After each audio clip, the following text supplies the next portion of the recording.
Christians के बारे में लिखा है 2 तिमोथियस 3 बाब 12वीं आयत में, जितने मसीह यीशु में दीनदारी के साथ जिंदगी गुजारना चाहते हैं वो सब सताए जाएंगे। अब यहां पे क्या लिखा है? सब सताए जाएंगे, किसी एक को नहीं। अब आपकी परसिक्यूशन किस जगह पर है मुझे नहीं पता, पर किसी ना किसी घर में उसने परसिक्यूशन रखी है।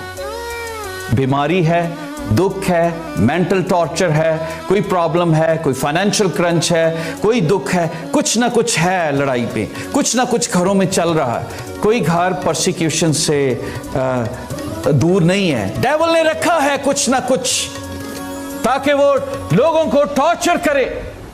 और डेविल, बाइबल ये कहती है सब सताए जाएंगे जो खुदा के साथ जिंदगी बसर करना चाहते हैं। इसीलिए दोस्तों परेशान नहीं होना अपनी अगर आपकी जॉब से आपको निकाला गया है तो बाइबल में आगे चल के गॉस्पेल ऑफ मैथ्यू चैप्टर 25 में लिखा है, खुशी करना और शादमान होना क्योंकि आसमान पर तेरा अजर पहुंच रहा है। खुदावन उससे भी बेहतर कुछ और रास्ता मुहैया। अगर आपको यीशु के लिए सताया जा रहा है, हाँ आपकी क्वालिफिकेशन के लिए सताया गया है, निकाला गया है, तो फिर खुशी नहीं करना, फिर अपने आप को क्वालिफाइड बनाएं। मेरी बात समझें? फिर आप क्वालिफाइड अपने आप को बनाएं कि मैं इस जॉब के काबिल हूं। पर अगर आपके ईमान से आपको निकाल दिया गया है तो फिर घर जाके शुक्रगुजारी करें, शुक्र है खुदावंद मैंने तेरे नाम की गवाही दी है।